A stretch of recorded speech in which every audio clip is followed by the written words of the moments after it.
Ndagusuhuje wowe udukurikira umunsi ku munsi, aho tugenda tubereka imari nziza kandi za make. Umwihariko wacu rero ni ukuhitamo imari zigiye zigura makeya, tukagenda tuzikwereka, ziri ahantu heza hano mu murenge wa Bumbogo, ushobora kugura zikakugirira umusaruro. Murabona yuko muri ibi bihe kubaka ari ibintu bigoye, rero turi kugenda tubashakira ibibanza bigiye binubatse, birimo amazu ariko bigura makeya. Biri ahantu heza hano mu murenge wa Bumbogo. Nk'iki kibanza rero kirimo n'iyi nzu gihagaze miliyoni enye.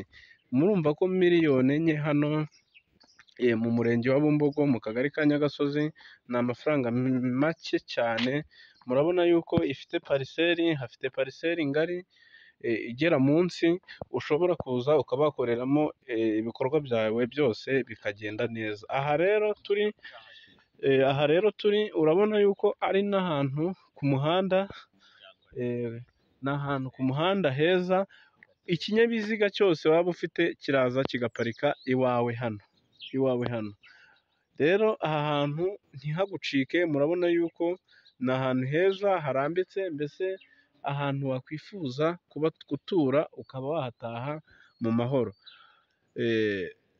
Miliyoni enye waza ugatsindira iyi mari. Nimugira vuba rero hataragucika, nawe witungire ubutaka mu mujyi wa Kigali, ibintu bigishoboka. Murakoze, turabashimiye, mugire ibihe byiza.